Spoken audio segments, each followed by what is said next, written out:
민주당 이재명 대표가 경청 투어 현장 행보를 재개했죠. 윤석열 정부 들어 민주주의가 질식하고 있다고 했는데요. 사법 리스크에 맞서며 장외 여론전에 나선 걸로 풀이되고 있습니다. 민주당은 노웅래 의원의 체포동의안 표결이란 숙제도 앞두고 있죠. 노 의원은 오늘 기자회견을 열었습니다. 또 박지원 전 국정원장도 오늘 검찰에 공개 출석했는데요. 관련 소식까지 류정아 상황실장이 정리했습니다. 서민을 지원할 예산은 없다고 노인 일자리 예산을 깎고 청년 지원 예산을 깎고 공공주택 예산을 깎고 여러분들이 바람하지 않는 지역 화폐 예산을 깎았습니다. 서민들을 위한 예산을 깎으면서 이렇게 말했습니다.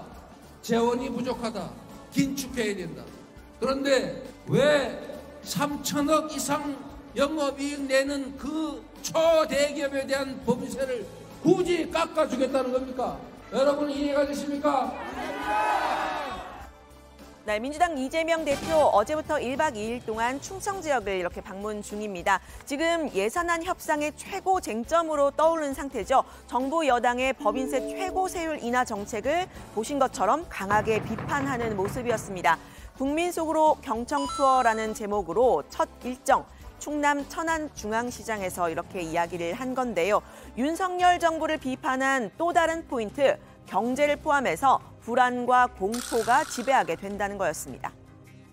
월드컵에 심판이 사고를 치니까 압색하자 이런 댓글이 올라옵니까?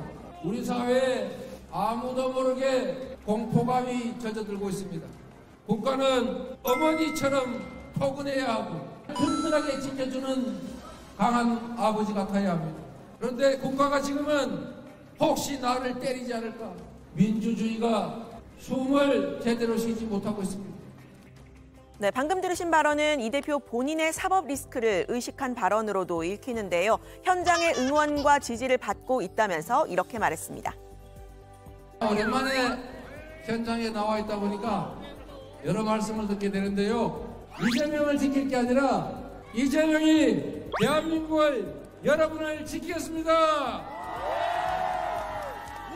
네, 이어서 이 대전 국민보고회가 이어졌는데요. 이 대표는 여기서도 민주주의가 질식하고 있다. 군사정권만큼 혹은 그 이상으로 불안해지고 있다고 말을 했습니다. 이 대표의 발언 직전에는 민주당의 검찰 독재 정치 탄압 대책위원장을 맡은 박범계 의원이 나서서 이 대표에 대한 검찰 수사를 주제로 일종의 강의를 하기도 했습니다. 박 의원은 직전 법무부 장관이기도 했죠. 당시 천화동인 1호의 소유주 그분에 대한 수사 이랬다고 말했습니다. 김만배와 유동규는 이구 동성으로 천화동인 1호는 유동규의 것이라고 합청했습니다. 이것이 진실입니다. 남욱이라는 변호사가 요즘에 한참 설치고 있는데요.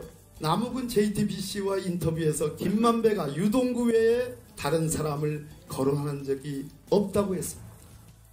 네, 하지만 윤석열 정부가 들어선 뒤에 이 수사 결과 180도 뒤바뀌었다 이렇게 말을 했습니다.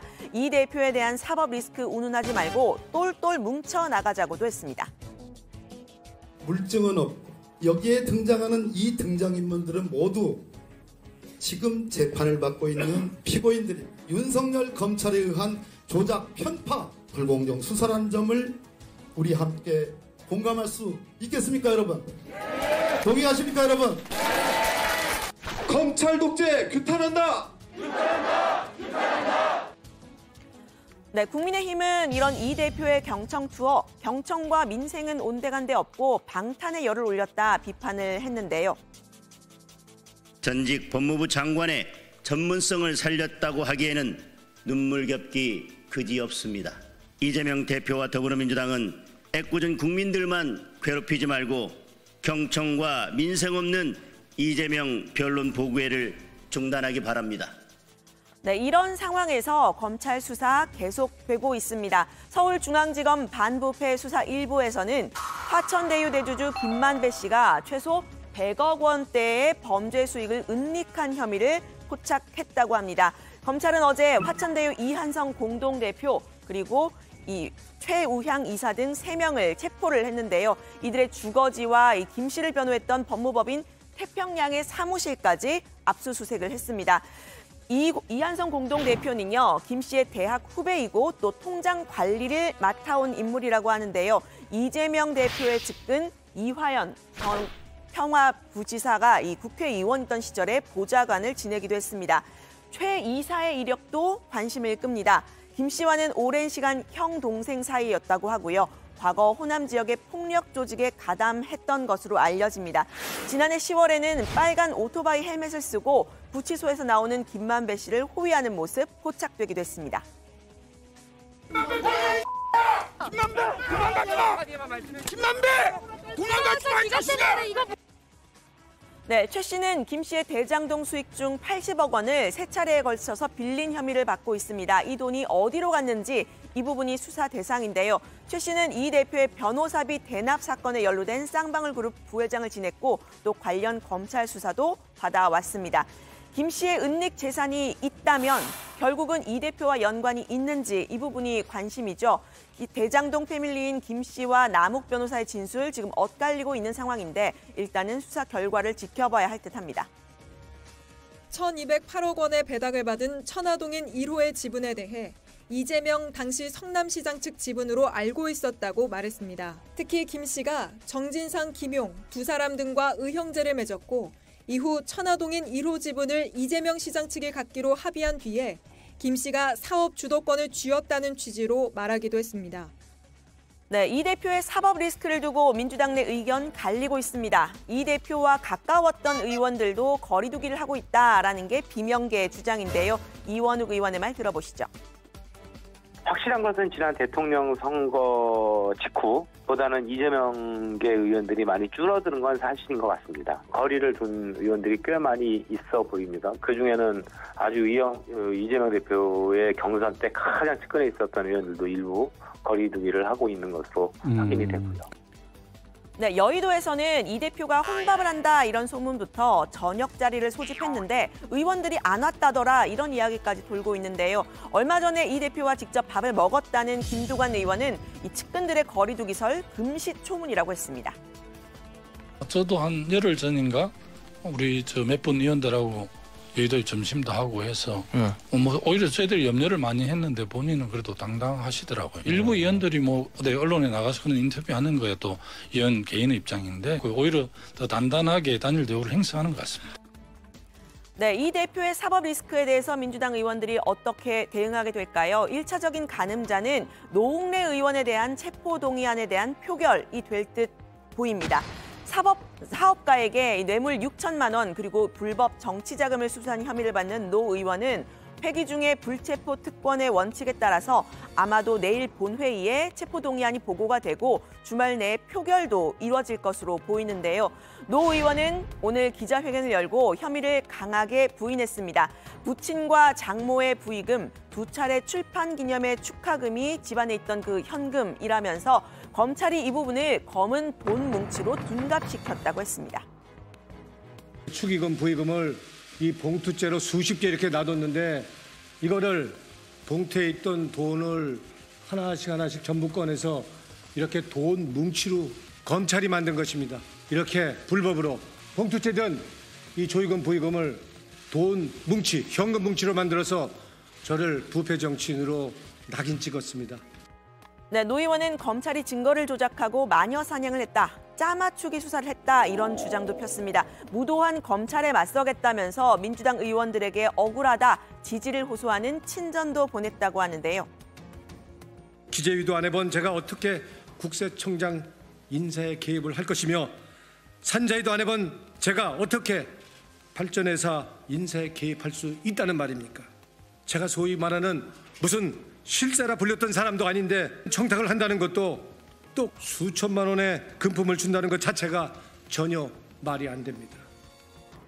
네, 민주당은 일단 이 검찰의 야당 탄압이다라는 노 의원의 주장 받아들이고 있습니다. 다만 무기명으로 이루어지는 체포동의안 표결의 경우에는 당론으로 할지 자율로 할지 아직은 좀 고심 중인데요. 어떤 경우든 간에 이 체포동의안이 부결이 될 경우 방탄국회라는 오명 쓸 수 있다는 점이 부담입니다.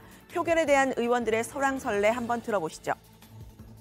당론으로 결정할 수 있는 사안들은 아니지만 이런 보복적 성격이 분명하고 정치 편향적 보복 수사가 이루어지고 있는 상황들에 대해서는 정확하게 인식하고 국민들께 설명드릴 수 있어야 된다.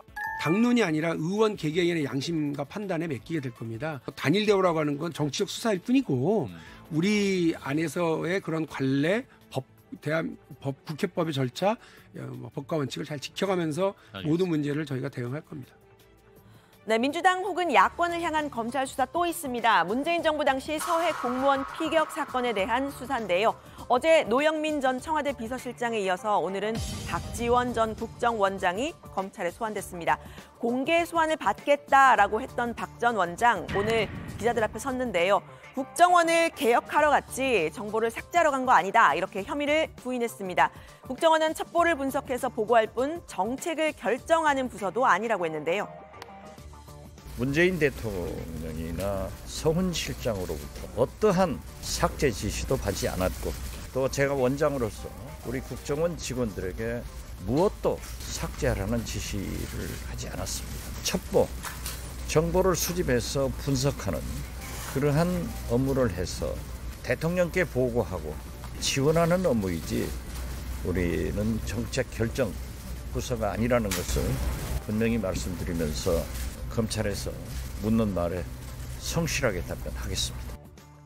네, 당시 청와대가 자진월북이다 결론을 단정했던 데 대해서는 직원들의 분석을 신뢰한다고 밝혔는데요. 문재인 정부 다른 인사들과 맥락을 같이 하는 발언입니다. 그러한 분석관의 분석을 저는 절대적으로 신임하고 우리 국정원의 직원들이 업무를 제대로 했다 이렇게 저는 판단하고 있습니다. 저는 신뢰합니다.